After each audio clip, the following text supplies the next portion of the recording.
So years ago, the podcast used to be called Chrystal's Chronicles because it was me solo all the time, talking about what I was seeing, learning, and how I was growing, and just sharing my journey along the way. Along the way also, though, I was like, you know what? They're probably sick of hearing from just me. And so I wanted to invite other women to join me on the podcast. And then it became other sisters and then some brothers invited into the circle. Today, I get to introduce someone who you may or may not be familiar with, but her story of prayer, of serving well where you are, and of having God grow you. And while you're waiting on him to grow you and waiting on him to straighten out your path and give you directions, that you're faithful where you are. It's a message you need to hear. It's a person that you're going to love. I'm excited to welcome Heather Thompson Day to the podcast. Well, I love how you're excited about how God is growing your ministry and your influence. When did you start? Just curious, because now you've got 10,000 on your newsletter and you're consistently getting that out. When did you start your newsletter? How long ago? And what do you remember about the beginnings there? Like graduating from sending the email to the friends and realizing this is too many people in the BCC and going over to an email. Yeah. So in like 2017 or 2018, I started every single week. I had one friend, her name is Vimbo, and she was looking for a husband. And I was praying about trying to publish a book. And so every single Friday night, we would just send each other a sermon that we thought was encouraging, or a scripture that we had read that week, or just something encouraging. And I like looked forward to it, especially when I was in a very like difficult season. I remember just like living for this Friday night message that she would send me.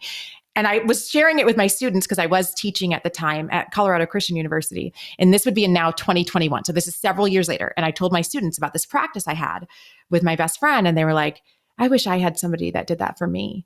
And so I originally started with a text message that went out on the Remind app. If anybody knows if you have a kid in school, it's what they use. Anyway, but that is only free for like 300 people, I think. And so I just posted it on my Instagram. If you would like this to be a part of this group, I'm going to send out a text message like I do with my best friend. And that filled up very quickly. So then we moved to the mailer light that we use, I think in 2021, but we had like 500 people, and I faithfully wrote every single week for 500 people. And then we just hit 10,000 in October of 2025. So this is years of weekly messages that I sent out. And we started, I am almost positive in 2024, I think we hit 4,000. So there was a big jump suddenly in 2025 that now we get to start in 2026. So no breaks? So I don't do like Christmas weeks. That's it. I don't do Christmas, and I typically don't do Thanksgiving. Every other week. Yeah. Every week I send it out. So tell me about the moments where there was like, is this worth it? Is this valuable? You know, there are people that have more than me. Does this count? Talk to me about maybe points along the journey where you remember experiencing that. And if you did, looking back, what you did to get through that? Because I know that a lot of people who are looking and waiting for God to do something in their life, and they're in the building stage, they get discouraged in the building stage because it doesn't seem like it's growing, or they see other people who pop off who are doing what they're doing or something similar, and they're like, is what I'm doing not valuable? Does it not, matter? And so what did that look like for you in those years where the growth was steady but slow? Okay, so in 2021, I wrote a book called It's Not Your Turn. And in that book, the entire point that I make is that who we are when it's not our turn is actually more important than who we will be when it is. At this point in my career, I just went to 2,500. I spoke for 2,500 children's pastors in Orlando last week.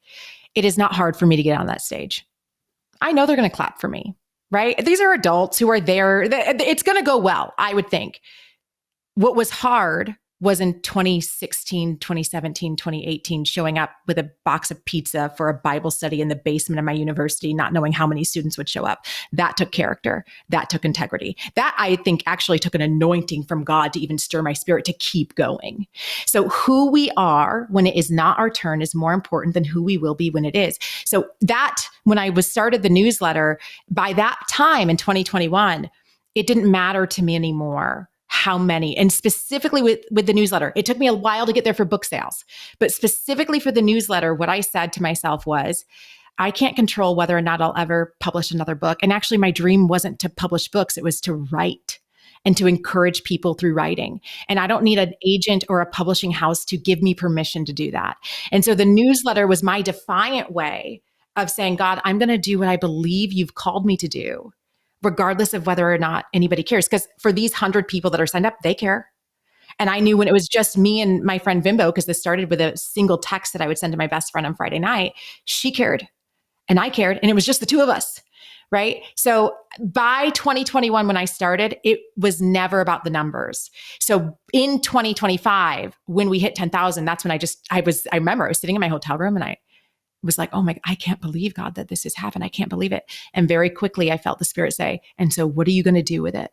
How are you going to use this, not for Heather, but to make sure it is a blessing for these people, more beyond just me sending an encouraging message, which I love to do, but also how do we, for me, I just think prayer and intercession is so important. How do we start praying for one another as a body of witnesses and believers? And what would happen if the church actually interceded for one another? There's a whole lot popping off in our world, a whole lot. And there are two things that I experience when, as believers, we're in a world where things are going haywire. One is that people will say, well, I don't know what really I can do. And I know I can pray, but that doesn't seem like it's enough. Right. And then there are people who are praying and when there is an opportunity to do something good, as the word encourages us to do, they kind of sit with prayer, so that the prayers are not meeting with the hands and feet often that are needed to move things forward. In a world where I think belief is under attack, and when people in the world say, well, I'm going to pray about it, because it is valuable to do that. It's valuable to intercede. It's valuable, but may be met with kind of scoffing because there's the encouragement to do more than that with your hands and feet. I'm just curious how you hold those things in balance, knowing that prayer is important, that it's enough, and also knowing that sometimes we're supposed to get our hands involved. So how do I not feel bad if all I can do is pray? And how do I know what I'm supposed to pray and? So I will say, for me, my prayer life looks very different at some point in 2025, because I started interceding on behalf of other people before I prayed for myself. And so then what would happen by the time I would literally set a stopwatch, because I wanted to try to hit an hour, just because Jesus says to the disciples, could you not, at the Garden of Gethsemane, could you not tarry? Could you not stay awake for 1 hour and pray for me? So I started trying to pray for 1 hour for other people, interceding. And then by the time I got to myself, I kind of didn't care anymore, as far as I didn't have anything left. I was exhausted. I had put my whole heart into these other people. So I started just saying, Lord, help me to make a moment for one other person today. And let me hear, give me ears to hear and eyes to see. And then I trusted. Oh, also I say this every single day. I always say this, Lord, align my thoughts with your thoughts, that my thoughts would work for you and not against you. I pray that first thing when my eyes open every single morning. And then I would go through my day and look for opportunities, because I spent so much of my Christianity saying, God, reveal yourself to me. Could you just reveal yourself to me? The entire point of Christianity is that God wants to reveal himself in you, not just to you. And so God revealed to me, I'm available to you anytime you want. You're waiting for me to bless you. Go be a blessing and you will experience me. You're waiting for me to be good to you. Go bring goodness to someone else and you will experience me. I am available to you anytime you want. I'm just going to give one example. So one day I'm doing this intercession thing and I'm praying. This is very recent. And this is not to talk about my financial situation, but I want to be honest and share. I'm on a run and I'm praying for people, and the Lord brings this one person to my mind. And I had just gotten a check the night before for $800. Okay. And I'm not rich. So $800 for me, I'm like, whoa, yes, thank you, Jesus. And I remember I was like, I had just paid a bill that was unexpected, I think for like $700. And so then this $800 came, I was like, and he gave me extra, my cup overflows. And so the very next morning, I'm on my run, I'm interceding, I'm praying. Once I get to this person's name, I heard very clearly, give them the $800. And I said, oh, like that's mine, like I just got this and I need that for me. And I've learned to be obedient because I pray, Lord, align my thoughts with your thoughts toward me, that my thoughts would work for you and not against you. And so before I could talk myself out of it, I sent the Cash App and I messaged this person and said, hey, as I was praying and interceding for you, the Spirit told me to give you this $800. I have no idea what it's for, but I just want you to know this is between you and God. And they wrote me back. And this person is an immigrant who was struggling to reschedule for classes at the seminary. And he sent me a picture of his bill, and it was for $800 to reschedule for classes. Oh, it's going to make me cry. This is just like a month ago. I've had so many experiences like that. Prayer plus hands, right? And I actually personally, I don't think we will solve earthly wickedness or darkness through human means. I think it is going to take prayer for supernatural vision plus hands, and God will multiply that which we would think we could do by common sense. And so what I would say to people is keep praying, but don't just repeat your problems, because that's what I did for many, many years. God, what should I do today? Send me someone that you would like me to bring goodness or blessing to today. And then just live that out little by little by little by little and watch the stories that he gives you. I am telling you, never, ever anymore do I even doubt if God is real. There's so many things I don't understand theologically. Yeah, I know God is real. I've experienced it. You mentioned running, praying. Somebody right now is like, girl, what are you talking about? I cannot even catch my breath running. I can't pray. The other thing you mentioned was praying for an hour. And somebody got lost there. They were like, girl, I can't even keep my eyes open, 7 minutes just trying to pray. So I'd love to backtrack there just to talk about the road to prayer, like the road to an hour. Okay. Did you build up to it? Did you just you were doing, prayer all day long? Did you do that? And then one day, just tried to concentrate that all in 1 hour? Because I think the idea of looking for God to show up in our day, like you're saying, the stories that you have, it's amazing. But a lot of people do struggle with making the time to pray or praying long enough or having enough bandwidth to pray, to get it all in, to pray for the other people and all that. So what did it look like for you to get to this hour? And before you even got to the hour, where did prayer fit in your life?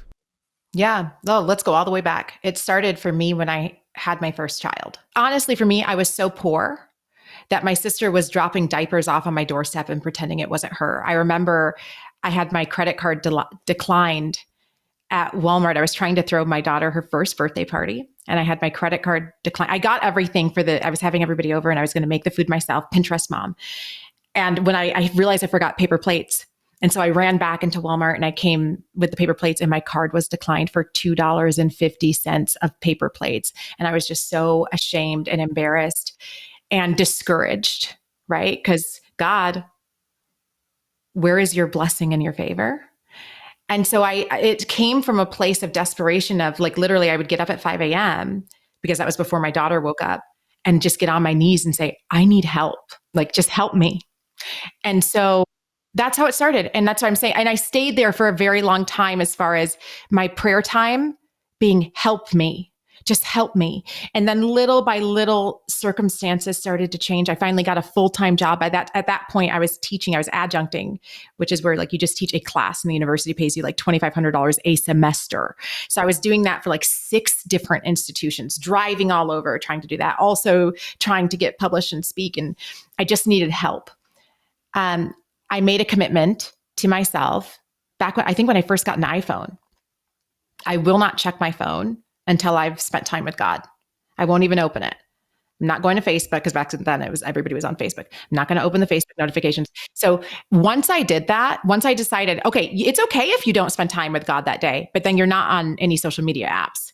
Once I did that, it became very easy to make sure I checked in with God. I just started doing it every single day. And I started reading. I read this quote by J.I. Packer that said, any Christian, and I'm going to tell you the quote, but I don't want to shame anybody, because I'll tell you what my dad said to me.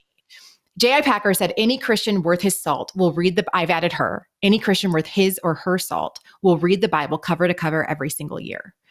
And so I started reading my Bible cover to cover every single year. By the way, I read 5 chapters a day. I'm right now on my 17th time through. So this is 17 years ago. Just back to cover. Because, you got the chronological, you got this, you got the old and new and poetic. What is your process? I start in Genesis and I end in Revelation. I do 5 chapters a day. So it takes about 30 minutes and you finish every 9 months. So if anybody wants to read the Bible in a year, all you do is 5 chapters a day. And here's what, you can hang out in Leviticus for 5 days. I promise you can, because you'll be done. Because that's where everybody gets stuck. Yeah, we're burning through Genesis, and then we get to Leviticus, and we're like, okay, this isn't for me, and I get it. You can get through it in 5 days, and it's going to be over. Okay, so I was so proud of myself because I started reading my Bible cover to cover, and I remember, I'll never forget this. I said to my dad, and my dad has Alzheimer's now, and he was like my spiritual hero, my spiritual mentor. I said to him, Dad, did you know most Christians don't read their Bible every day? And I read my Bible cover to cover every single year. And I'll never forget it. My dad looked at me and he said, wow, I didn't know God was only saving readers. That was a moment for me. And so now when I communicate to like my children, who my daughter just the other day said to me, Mom, I'm not like you. Like reading is not how I experience God. And I said, so how do you experience God? Is it going on a walk? Is it sitting down with music? Is it writing? She loves writing. Is it writing out some poetry? I need you to spend time doing that every single day and just asking God to be with you in that experience. So that would be my recommendation for people who are like, sounds great, I'm just not a reader, or play it on an Audible, play the music in your house, just set the time. Because really what you're doing is you're saying, I'm prioritizing this relationship. And I actually think prayer is not supposed to be about everything that you say. I really think it's supposed to set time for God to speak to us so that then we can go out and be his hands and feet in this world. Yeah.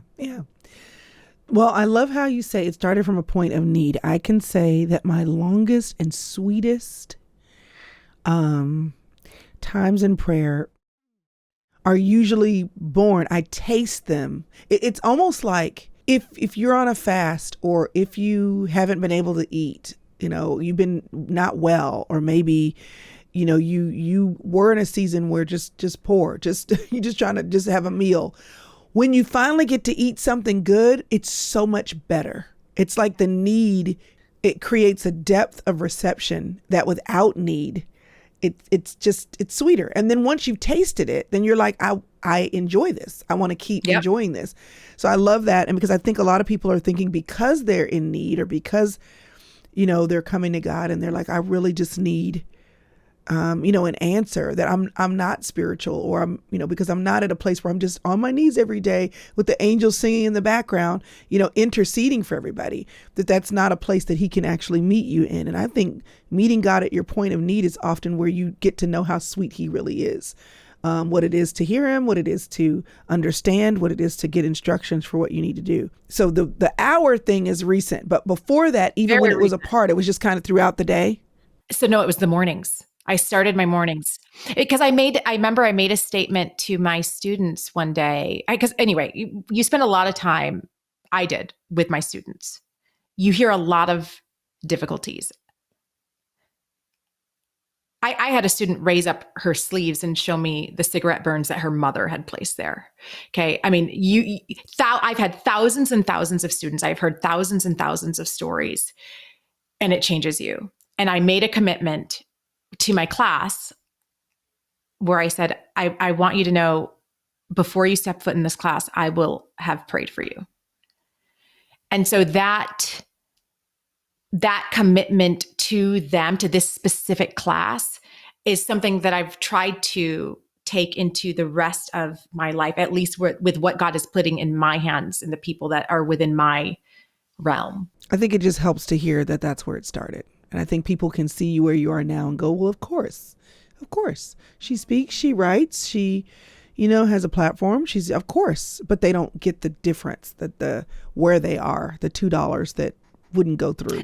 And just somebody who is still in need of 800, right? Like I don't know how much my perspective is so different. I guess my circumstances have changed, but there's still so much uncertainty. And I love how you said that, because I think people assume that if you're giving money away, $100 at $800, it means you don't need it. This is Heather. I'm not saying that this has to be a rule for everybody. In the upside down kingdom, I think whatever it is you want to receive, God is inviting you to give. So I know what it feels like to give that which I do not have, and pray that that means that God is going to somehow bring it back around. And I want to tell you, it didn't happen. So I'm just going back to that $800. This was, like last month or something. So it wasn't immediate.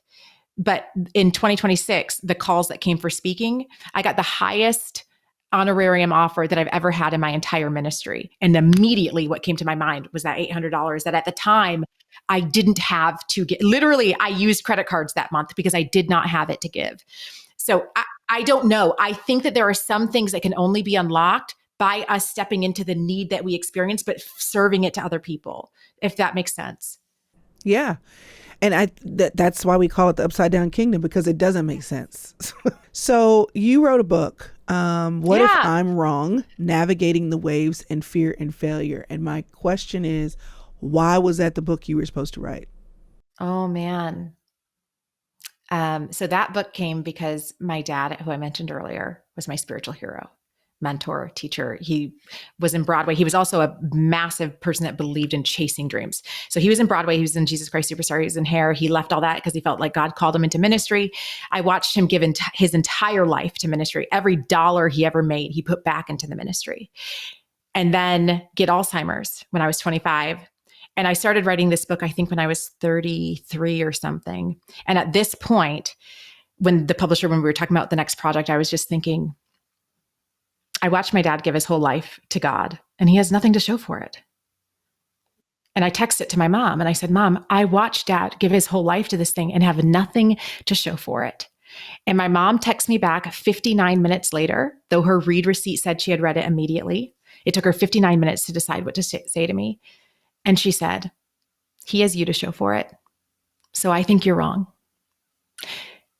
And I remember getting that text and sitting in my living room and saying, God, what could I be getting wrong about how I see you, or how I see my life, or how I think this has to work, or how I think this has to go?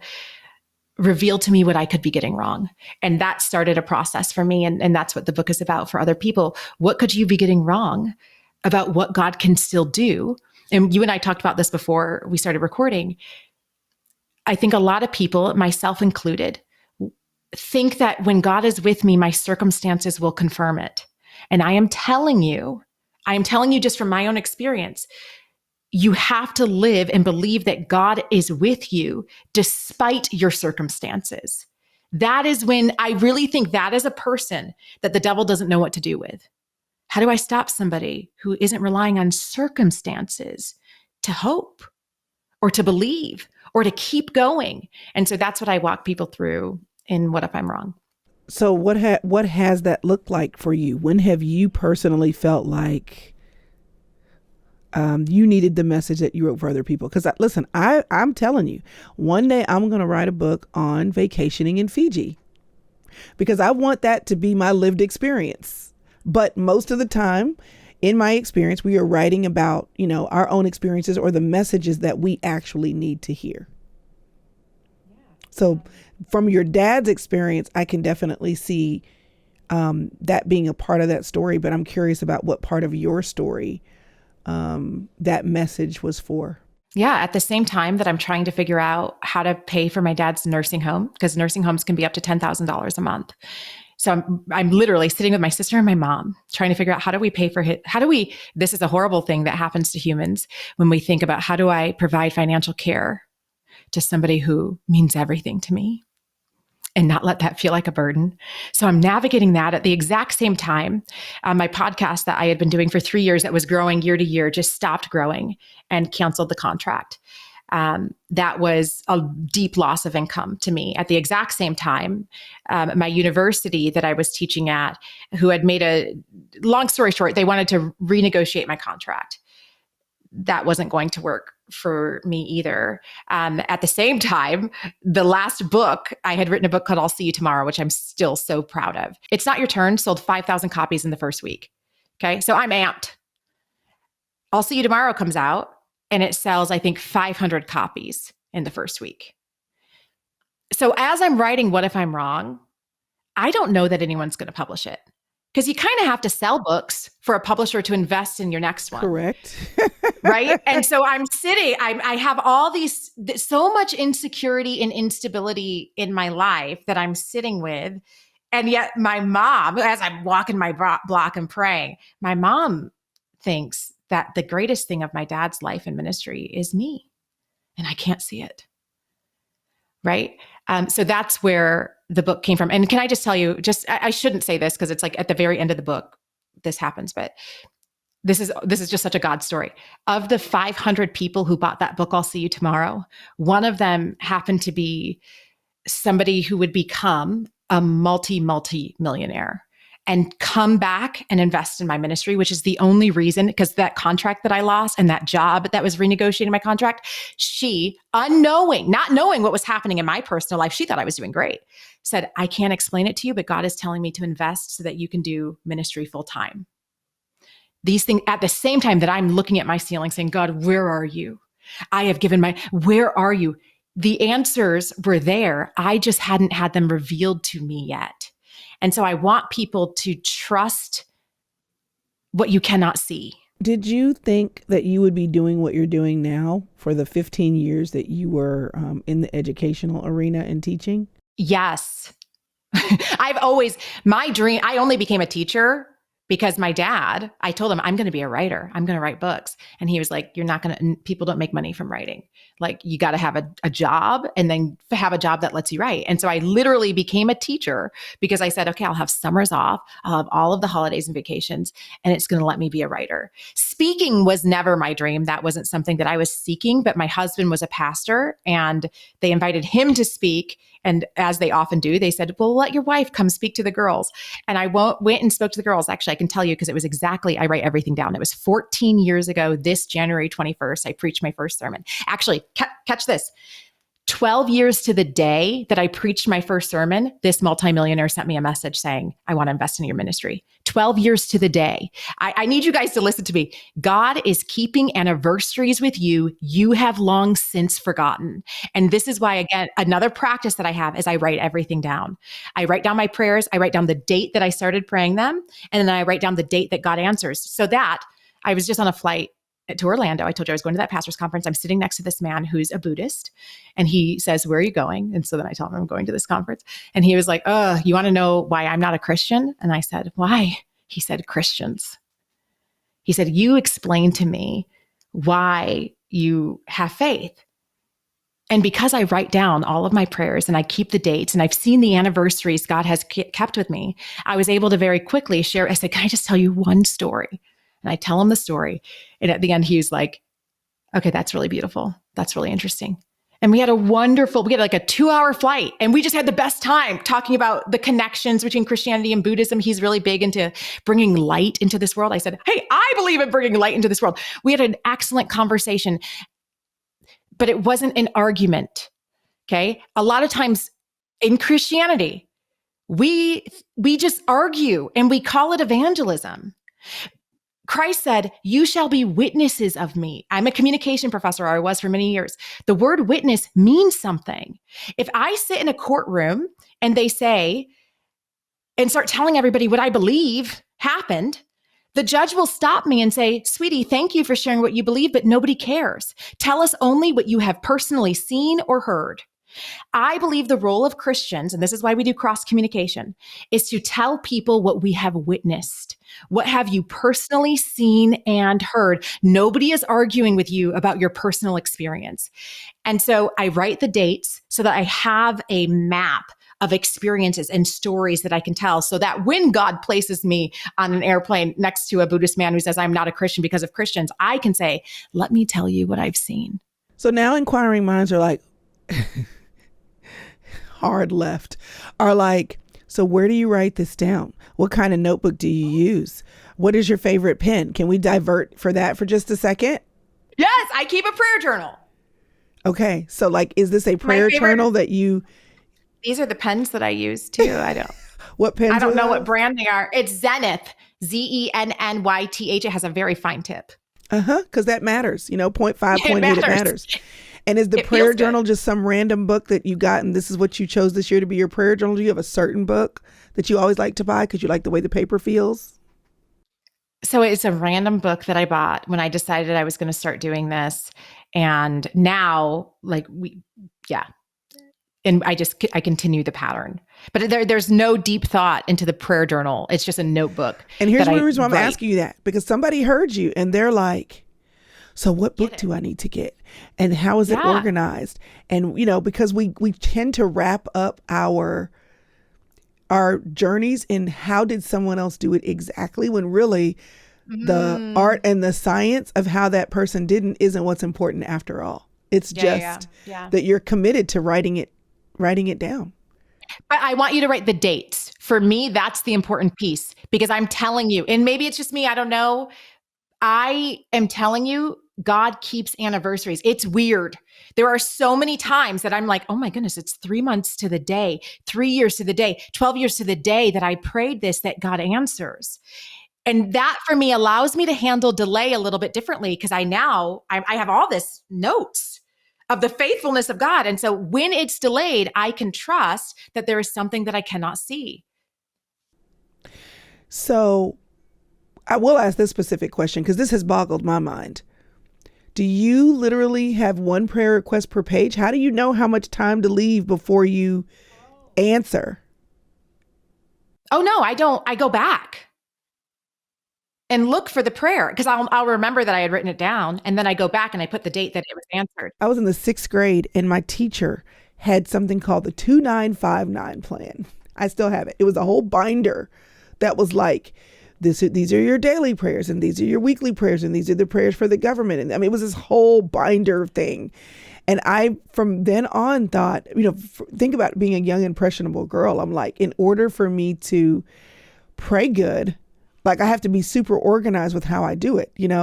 My grandmother just kept spiral notebooks, kind of like what you're describing. And she would just write down what she's praying for.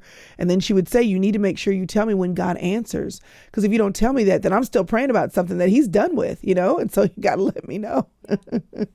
Now, tell me more about cross communication. I know we talked a little bit about that before we started recording, but just you speak, you write. It sounds like you are a speaker, but you are first a writer who writes that now also speaks. Is that? Yeah. So the way I describe it, and I talk about this in What If I'm Wrong, it's like my plan B, I think, was God's plan A. I always just wanted to be a writer, but I am often told, and who knows, because, people's perception changes, I think, once they know you, as far as which is your greater talent. But there is absolutely something that happens when I speak that is only through the power of the Holy Spirit. I can't describe it to you. And I think it happens when I write, but my sales would say otherwise. So, but you have to believe, right? Despite my circumstances.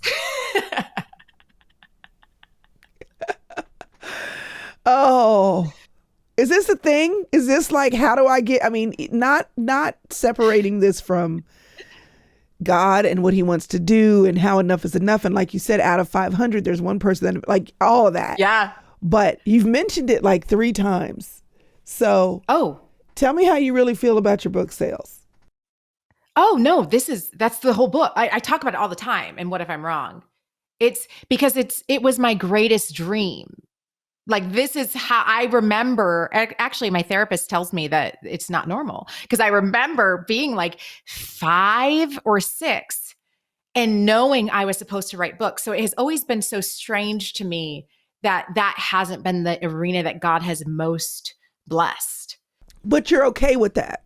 I am. No, of course I would love to see my writing reach more people, but through the newsletter, it does, right? So I just had to reorganize my thoughts and say, my dream wasn't to publish books. My dream was to inspire people through writing. And he is allowing me to do that and blessing it. Here's what I think is so significant. And you may be a person who has either practiced what you're doing so much that it's natural to you, or you're naturally wired this way.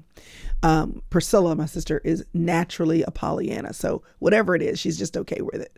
I am not. I am going to let that thing, eat away. I have to have a plan for how to get myself out of rumination. But I'm thinking about just what you just did right there. You just kind of are like, no, like this was always my thought, but I can see this. And right there is where most people get stuck, right?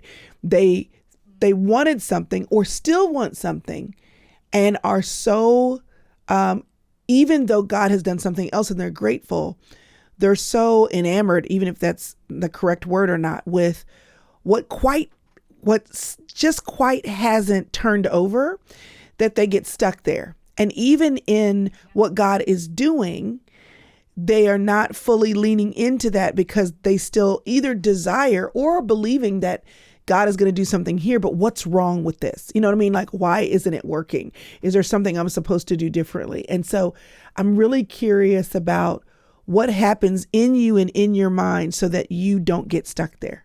Because a lot of people do in life in general, but definitely in this communication realm, in the social realm, in the follower realm, in the book purchasers realm, and the how many people that I speak to realm, they get stuck there. So what happens in you, or intentionally or by natural wiring, that kind of keeps you from living there?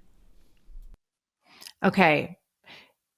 So a couple things. One is I started paying more attention, like in my scripture reading, I just realized, would people look at Jesus's ministry as successful? I just started to understand the upside down kingdom more, right? Jesus, by all accounts, he has a 3.5-year ministry.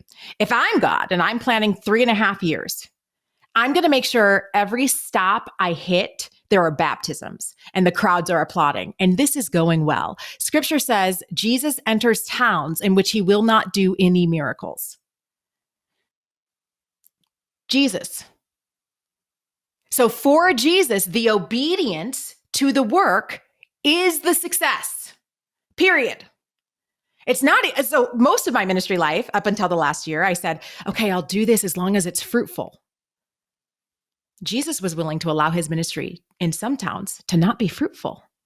He still showed up anyway. So as I'm looking at my model shepherd, I started to realize, Heather, again, what are you seeing wrong? How are you missing this? By all accounts, most scholars believe John the Baptist had a bigger ministry than Jesus. Jesus allowed, if I'm God, my cousin is not going to have a bigger megachurch than I do. Jesus allows it. Jesus says the kingdom of heaven is like a farmer who scatters seed on rocks. I live in Texas. I don't know farmers who scatter seed on rocks. God does. Because for God, the obedience to the work is the point. And I've had to learn, if God puts a message on my heart to write the book, the obedience is the point, not the reaction or the circumstances that come after, just the obedience. And I don't want to act like this is easy. Guys, I have cried and fasted, and I made a list of my disappointments from the year. And I just prayed over each one. And I said it to God. I said, this is why this hurts. This is why I struggle with this. But I'm asking you to either redeem it and bring something out of it, or help me to let it go, because I was obedient, even if it didn't work. Right. And I personally felt like those things have lost power ever since I did that practice. So there's just different things that I'm able to do that allow me to keep moving forward. And that doesn't mean it doesn't hurt. I don't want to say I don't want to make it seem like it's easy. I'm going to be honest with you. After I did that thing with the disappointments, I remember I said to God, and this is recent, I'm talking about, this is last month. Okay. So please do not think I've graduated. Last month, I said to God, man, I'm going to be honest with you. This is hard because I don't know if I can I recommend this to people? This life, this difficulty, signing up for this, it feels like I'm being beaten up. And then I had to decide that the intimacy with God is what I would recommend. Because here's what I know. He's with me. I don't know if everybody knows what that feels like. I hope that they get to experience it. But I'm telling you, I know with my $200 in the bank account that he is with me, and you can't take it from me. That is a different experience that, for me personally, is worth it. I'm not going to say it's for everybody, but I think that's why it's the upside down kingdom. I think that's why it's still the narrow road. I think that's why we should be skeptical of clouds and applause, because I don't know how many people actually follow the crucified Messiah. Everybody wants the open doors and resources and accolades and affirmations and book sales. How many will keep writing books when that's not happening? How many show up with the pizza for the 5 kids and nobody cares whether you came or not?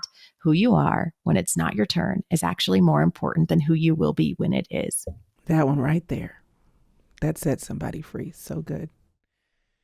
Heather, I know that you are online everywhere. If someone is looking for you, where can they find you? Your website, your Instagram handle, Yes. all the fun things.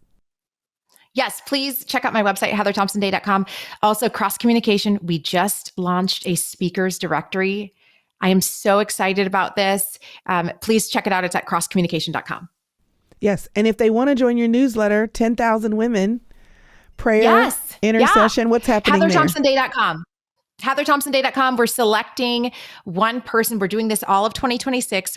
We're hopefully modeling intercession, and we're selecting one person at random from within the community and asking if they feel comfortable sharing their prayer request with the rest of the community. And my hope is 10,000 people praying over the same person and their request every single week.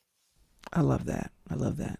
It's been so fun to get to know you, get to know more about your story. And I know that what you've shared is going to be encouraging, convicting, and just life-giving to someone who's trying to figure it out, whether that's the prayer piece or whether that's being faithful in the season that they're in. But what you're doing, it matters, and how you're doing it and how you're showing it up and being an example and willing to live out loud, that matters too. So thanks for letting me interview you and having you on the Sister Circle podcast. Thanks for having me. So I hope you were catching what she was throwing out there. Here's what I got out of it. That just because the crowd is not clapping, and just because you don't have the reward, just because you haven't hit the pinnacle of whatever you think it should look like, that maybe what God wants to happen is actually happening right now. You just can't see it. You cannot judge whether or not God is at work in your life, or whether or not your life is successful by whether or not people are clapping, whether or not you have a lot of people who see or who are following you even. It's about your faithfulness. It's about your obedience. It's about you doing what you're called to do in this season, trusting that God takes care of the rest. So my question for you is, where are you supposed to be trusting God? And how are you actually actively moving in obedience, believing that He'll take care of everything that concerns you? I know that was a word for me. And if it was a word for you, why don't you take that into your prayer closet? While you're interceding for other people, you can say a prayer or two for yourself too. All right, y'all. We'll see you next week. If you've ever found yourself thinking, I know I want to grow, I just don't know how to stay consistent, I want you to know you're not alone. Most of us don't struggle because we lack desire. We struggle because growth is hard to sustain in isolation. So that's why I created the Inner Circle. It's a community of women who are committed to growing in faith, stewarding their lives, and becoming who God has called them to be together. Inside the Inner Circle, you'll find practical teaching, encouragement, challenges, resources, and a community of women who are moving forward one faithful step at a time. If you're ready for support, accountability, and a place to belong while you grow, I'd love to invite you to join us. Go to thesistercircle.com/inner circle to learn more about the Inner Circle.